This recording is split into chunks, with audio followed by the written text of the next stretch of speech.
mentors, teachers, and my dear friends. Today, we begin not just another assembly, but a journey that asks us to pause, reflect, and look at something we often see every day, yet rarely truly notice. Our earth. We live on it. We depend upon it. And yet somewhere along the way, we have stopped thinking about what it gives us and what it silently endures.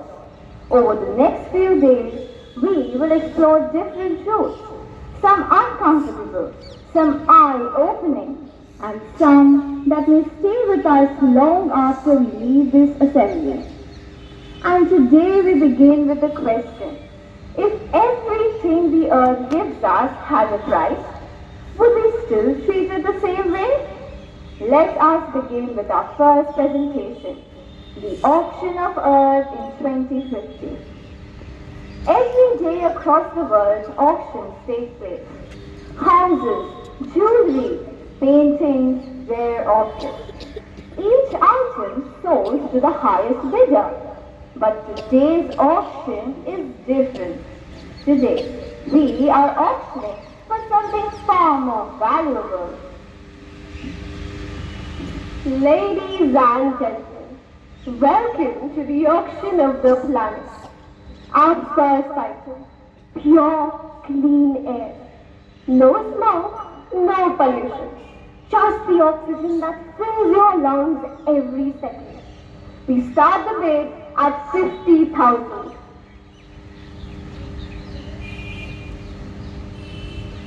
75,000. 90,000. 1 lakh. 1 lakh going once, going twice. Sold to Mr. Rohan for 1 lakh. Interesting. We are bidding for something trees have always given us for free. Item number 2. Drinkable water. No chemicals, no plastic contamination, just pure life. The bidding for this essential commodity starts at 1 lakh. 1,10,000. 1,50,000. 1,70,000. 1,70,000 going once. 2 lakhs. 2,10,000. 2,10,000 going once. 2,10,000 and 1 rupee. 2,10,001 rupee going once. 2,11,000. 2,11,000 going once. Going twice. Sold to Mr. Rishi for 2,11,000. Did you know only 1% of Earth's water is available for human use? And we humans are polluting it faster than nature can clean it. Item number 3. A living plant. Producer of oxygen. Protector of soil. Home to birds and insects. The bidding for this green beauty starts at 80,000. 90,000. 1,90,000. 2,20,000. 2,50,000. 2,70,000. 2,80,000. 3,20,000. 3,20,000 going once. Going twice. 3,20,000 and 1 rupee. 3,20,000 and 1 rupee going. 3,50,000. 3,50,000 going once. Going twice. Sold to Mr. Storage for 3,50,000. But this tree does something no machine, no artificial intelligence can ever do. It keeps our planet alive.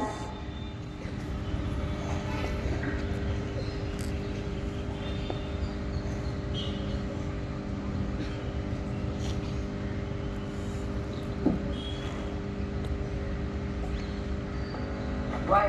Why are you doing? I'm sorry, this auction is being cancelled.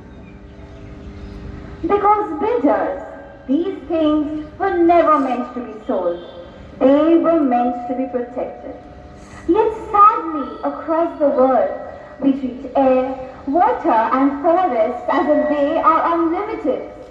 Tomorrow we will travel back in time to see how such priceless things have now become so endangered. What we just witnessed may have simply felt like an ordinary everyday assembly performance. But the truth is, today's performance is something that is not very far from reality. Every day, in ways both big and small, we place a price on things that were never meant to be sold. Clean air, fresh water, living forests. And without even realizing it, we become both the buyers and the ones who lose the most. Today was only the beginning, because tomorrow we will not ask what earth is worth. We will ask something far more comfortable. How did we reach to this point? With this,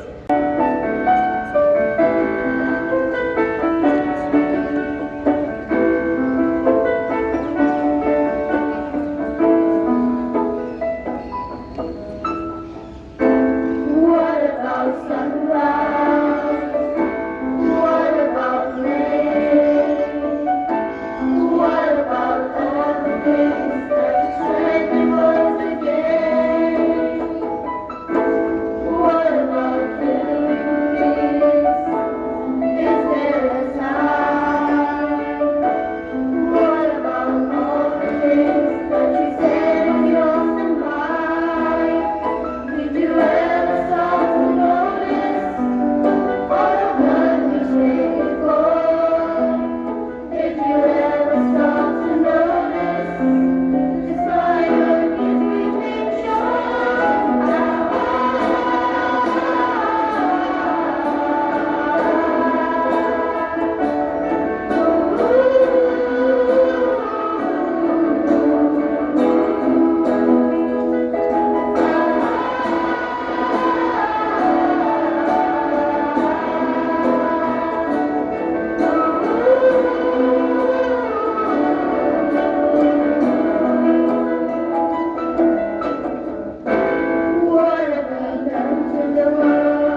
my dear friends.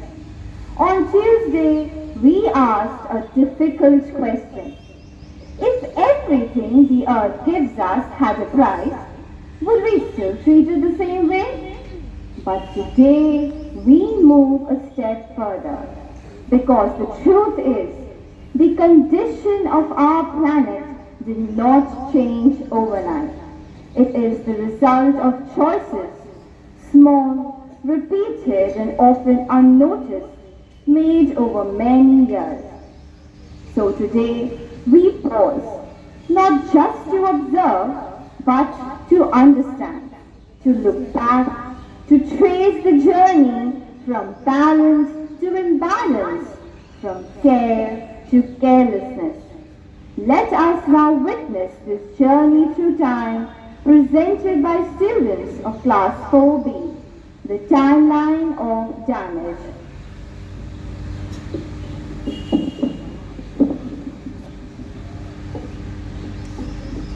Yesterday we discovered that nature is priceless. Today we ask a harder question. How did we reach this crisis? Year 1900, the balanced planet, forests still cover vast regions of earth, rivers run clear, wildlife is abundant, the air is pure, untouched by smoke and industries. Humans live closer to nature, taking only what they need. Human population is growing, but nature still holds balance. Year 1950, the industrial boom. Factories rise across the world, cities expand rapidly, fossil fuels power modern life, machines replace manual work, increasing production like never before. Smoke fills the skies, but progress is celebrated without question.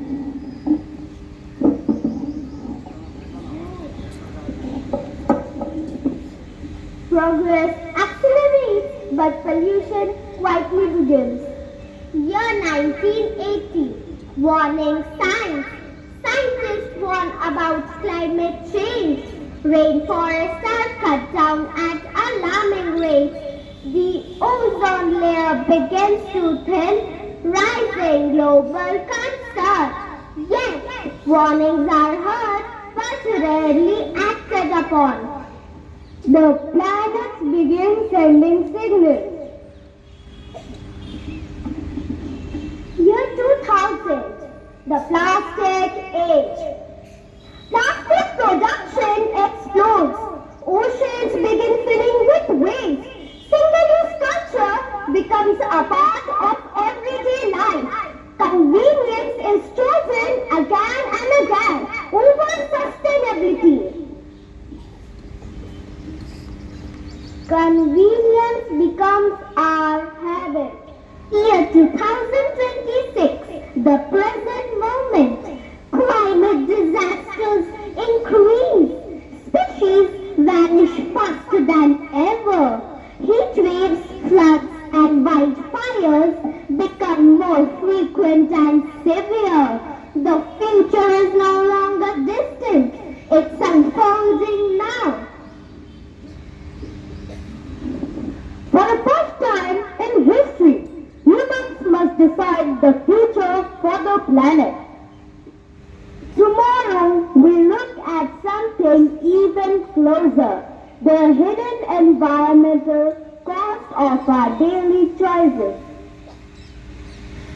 What we have just witnessed is not just history. It is a reminder that the world we live in today is shaped by choices made long before us, and by choices we make every single day. The imbalance we see did not begin with one moment or one decision. It grew slowly through actions that seemed small, harmless and easy to ignore. And perhaps that is the most uncomfortable truth of all. That the story of damage is still being written. And if this is our present, what might our future look like? Let us now take a glimpse into that future through the eyes and imagination of our very own students, Earth in 2050.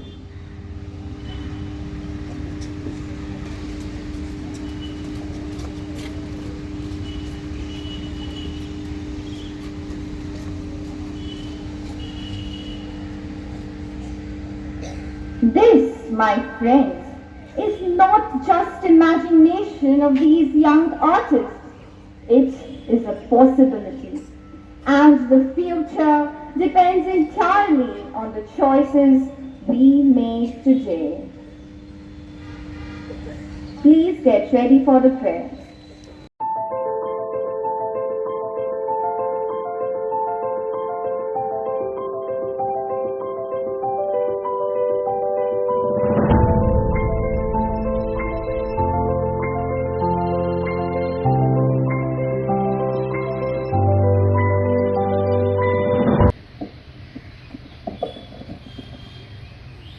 Good morning, respected sisters, teachers, and my dear friends.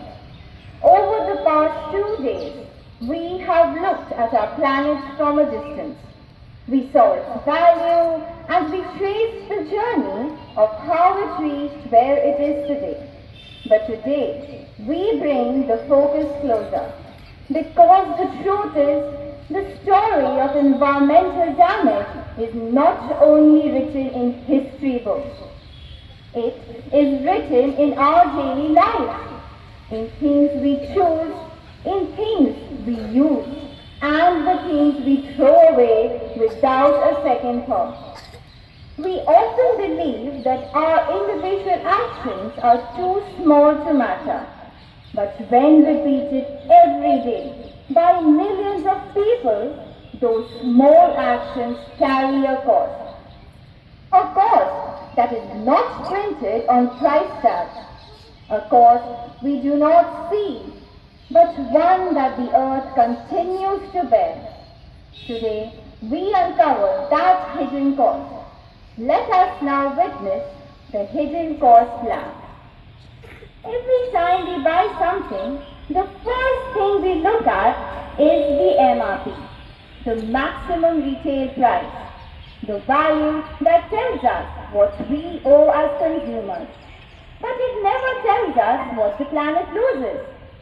Today, we will not see what these products cost us, but what they cost the planet.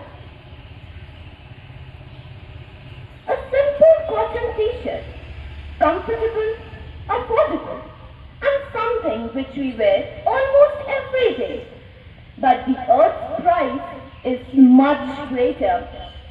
Producing just one cotton t-shirt requires about 2,700 liters of water. This includes water used in growing cotton, producing the fabric, and manufacturing the final product. To put this into perspective, 2,700 liters of water is approximately the amount of drinking water one person would need for about 3 years. And this is just for one piece of clothing, which we may wear only a few times before replacing. The price we see is just rupees 500, but the price the earth pays is water, one of its most precious and limited resources. A burger is one of the most common fast foods, quick, convenient, and widely consumed. However, producing a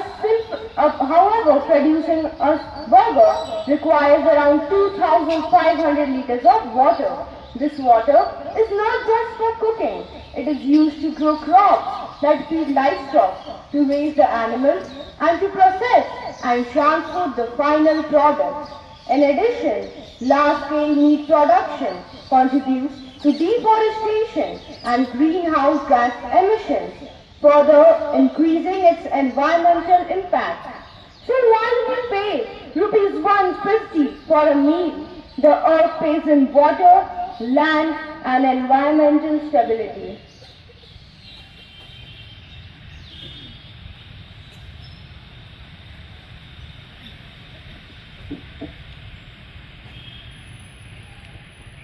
A notebook is something we use daily in our classrooms for writing, learning and creating. But paper comes from trees and producing 1 ton of paper requires approximately 17 mature trees along with thousands of liters of water and significant energy. Trees are not just raw materials. They regulate climate, absorb carbon dioxide and support biodiversity. When forests are cut down for paper production without any sustainable practices, the impact extends far beyond what we see in a single notebook. The price we pay is rupees 80, but the earth pays in forests. A plastic bottle is one of the most commonly used and discarded items in the world. It serves its purpose just for a few minutes, sometimes just long enough to quench our thirst. But its environmental cost is long term. A single plastic bottle can take 400 to 1000 years to decompose. Even then, it does not completely disappear. It breaks down into microplastics that enter the soil, water, and eventually the food chain. Today, millions of plastic bottles end up in oceans, harming marine life and polluting ecosystems. We pay rupees 20 for convenience. The earth pays for centuries.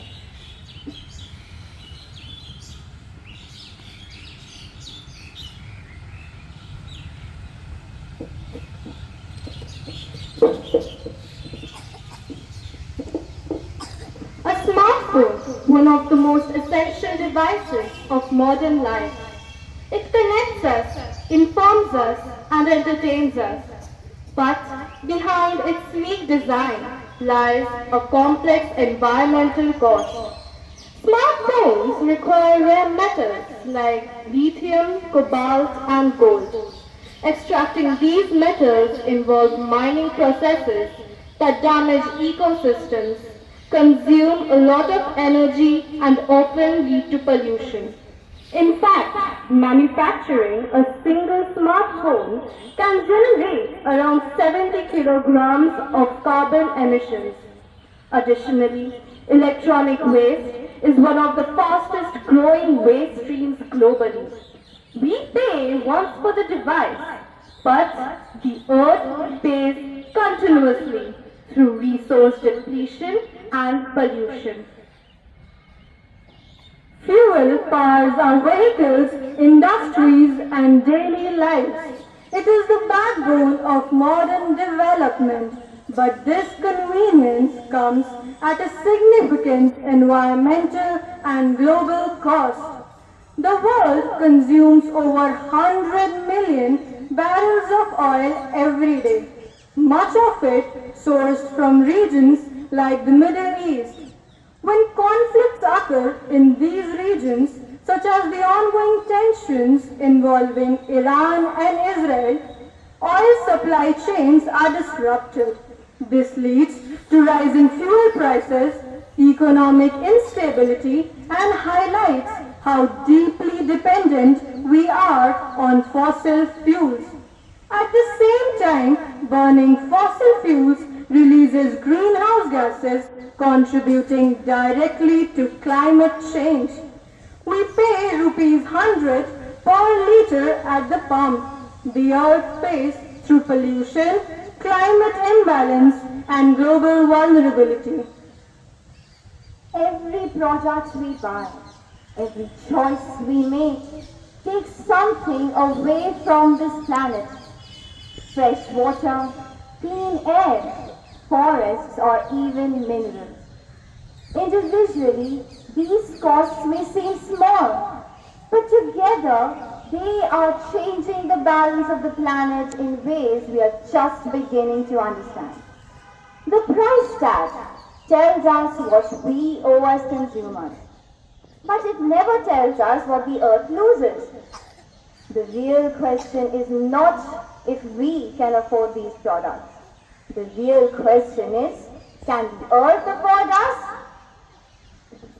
What we just saw is not happening somewhere else.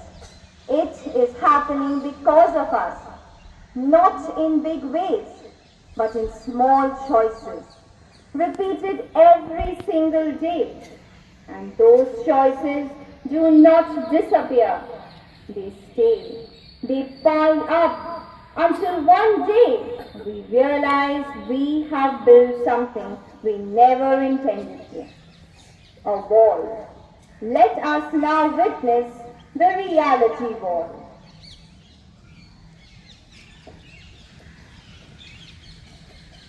This is how it begins.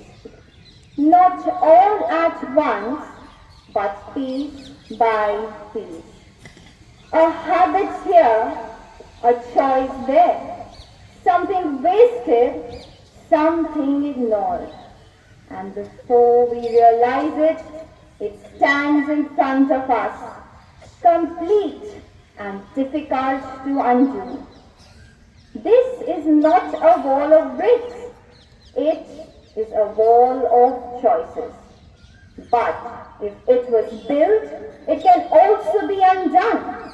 Not in one moment, not by one person, but in the same way it was created, choice by choice.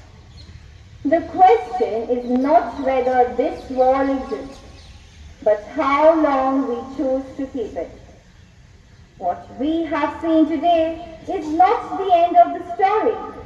Tomorrow we listen to what lies ahead, the sound of the future we are creating. Please get ready for the thread.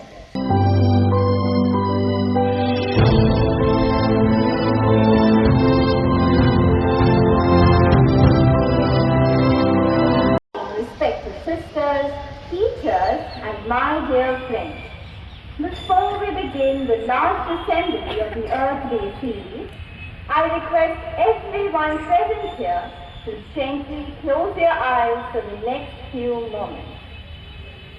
Just listen. Please do not try to think. Do not try to imagine. Do not open your eyes. Do not shift. Just listen.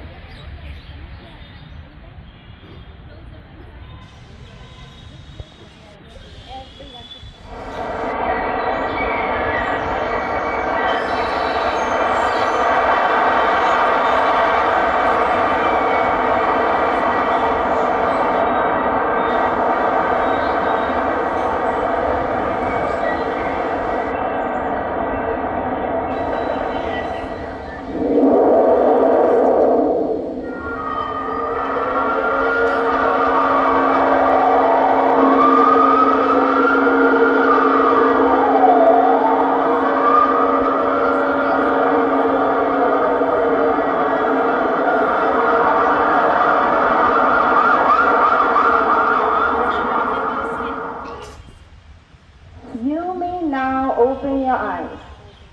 I guess most of us found the first part of that audio more comforting to listen to.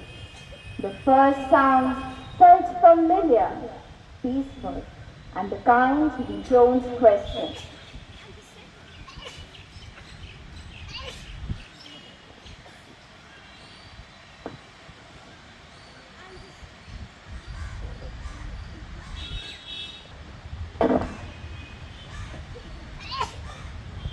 Hello.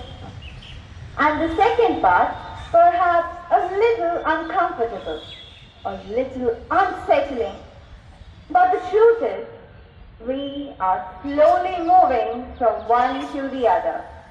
Let us now listen to a voice that has always been with us, Mother Earth's letter to humans in the form of a dance.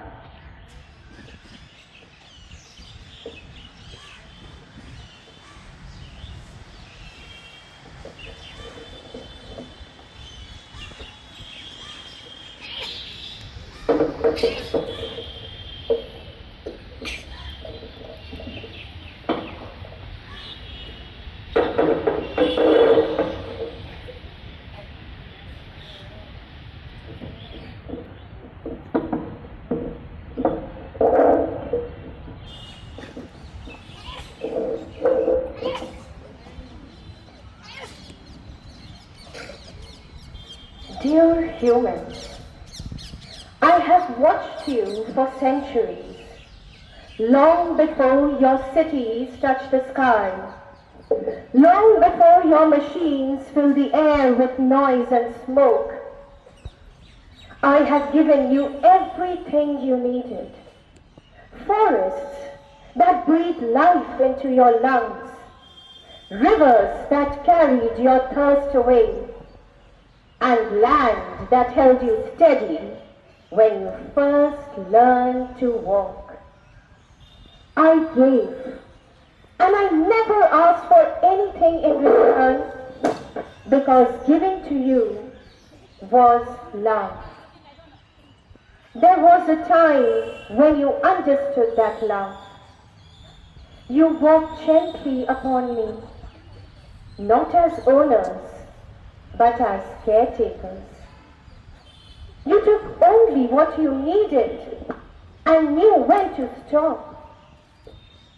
You knew that you belonged with me, not above me. But somewhere along the way, that understanding slipped. You did not lose me. You simply stopped seeing me. I became familiar, and in that familiarity, I became invisible. You began to believe I would always give, no matter how much you took. And so the taking changed. You left lights burning in empty rooms. You let water run without a single thought. You threw away things without asking where away really is. You cut my forests because it was easier than protecting them. You filled my air with smoke and called it progress. You covered my oceans in plastic and still expected them to remain alive. You built faster than I could heal. But you forgot that I am not endless. And while you were busy building, you were also learning how to destroy me, bit by bit. You fought wars upon me and filled my air with the fire of conflict. And I, your mother, held all of it, every wound, without turning you away. I did not break all at once. I wore down quietly, while you called it normal. But remember, my children, balance does not disappear without consequence. When I could no longer cool myself, your summers grew unbearable. When I could no longer hold the waters, they came all at once. What you now call disasters are not sudden. They are the echoes of choices, repeated again and again and again by you. And yet, what hurts the most is not what you have taken from me, but how easily you have learned to live without noticing it. You adjust, you move on, but I am still here. carrying what you choose not to see. And still, I have not given up on you. Because even now, I see something that remains. I see a few hands that plant where many others destroy. I see choices, small, quiet, but full of care. And in those moments, I feel remembered. I am not asking you to undo everything all at once. No, I am only asking you to become aware again, to take a little less, waste a little less, and care a little more. To remember in your everyday lives that I, your mother, am not separate from you. I am what makes your life possible. Because when I struggle, you do not stand untouched. Every choice you make matters. So when you leave this assembly today, pause, even if for a minute, a second, and ask yourself, not whether it matters, but how many such moments, such minutes, such seconds can I still carry? Because I'm still here, not as I once was, not untouched, not unhurt, but holding on, hoping, just hoping that you will remember me. Not in the way you speak, make promises, take oaths, but in the way you choose to live every day. And if you do this, even in the smallest ways, I will feel it. Your mother will perhaps begin to heal.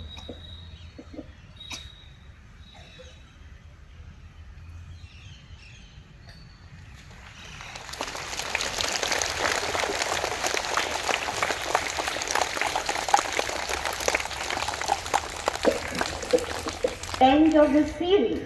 Let us not just listen. Let us change a few things we do every day. Switch off lights, fans and chargers when not in use. Avoid wasting water. Close taps properly. Carry your own water bottle and say no to single-use plastic. Repeat outfits and avoid unnecessary fast fashion. Pause before buying or ordering something. Ask, do you really need it? Avoid unnecessary packaging and online returns. Use both sides of paper to reduce waste wherever possible. Do not waste food for the sake of habits, trends or convenience. Walk, cycle or share rides for short distances. Use your devices longer instead of upgrading too quickly. Don't overuse air conditioning. Set it a little higher when you can. Support local products instead of always choosing imported ones. Avoid aesthetic or trend-based waste that serves no purpose. Think before you throw something away. Can it be reduced? Not everything that is trending is worth following. Small choices made every day can change more than we think. Let us try. Please get ready for the prayer.